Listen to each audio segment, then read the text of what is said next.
સીતારામ તો આજે આપણે બનાવી દે ખજૂર પાક. આપણે ખજૂરમાંથી કરિયા કાઢી લઈએ.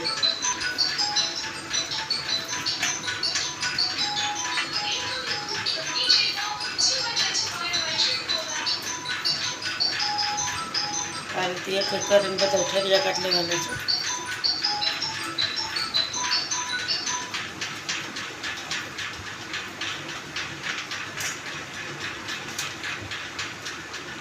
કાજુ બદામને કટકી કરી લઈએ.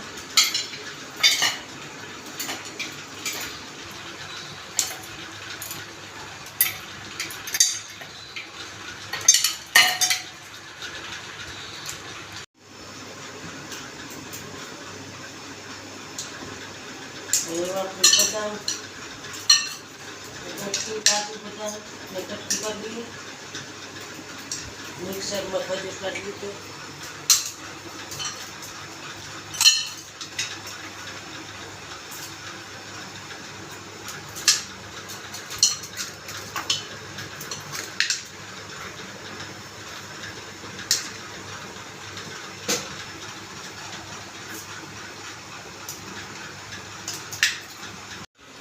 હાલો તો આ મિક્સરમાં આપણે ખજૂરોના ઠરિયા નીકળે છે તો મિક્સરમાં થોડુંક એક ઘી સોંપડી દઈએ.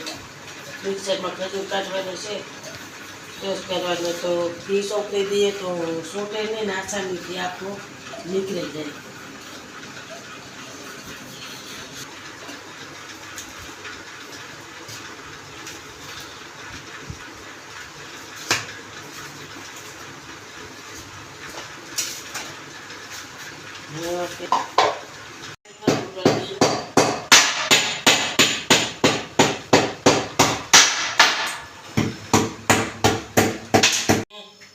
આજે કાજુ બદામને છે એ સાતળી લઈએ.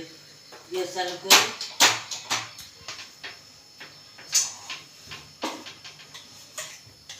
આમાં થોડું ઘી નાખીએ. ઘી થોડું નાખવાનું હોય, ઘી જાજુ નાખવાનું હોય.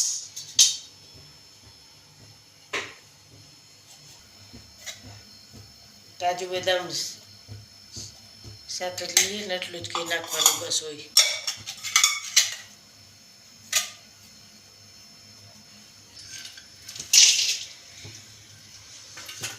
નાખીએ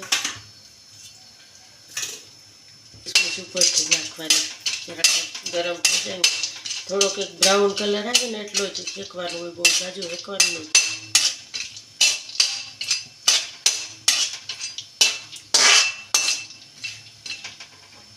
એક છે બ્રાઉન થઈ ગયા તો એ આપણે એમાં નાખીએ ખજૂર.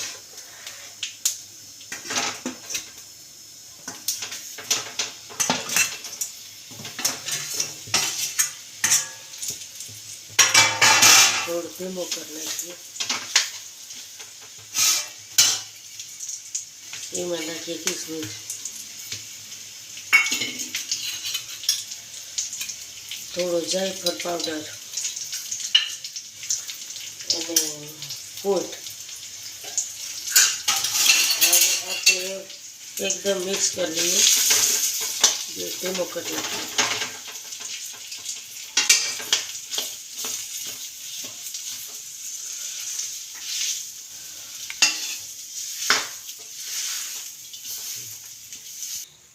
આપણે ખજૂર પાક તૈયાર થઈ ગયો.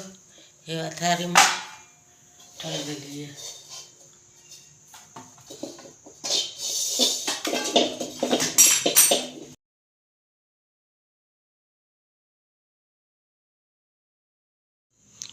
હાલો તો અમારો ખજૂર પાક તૈયાર છે.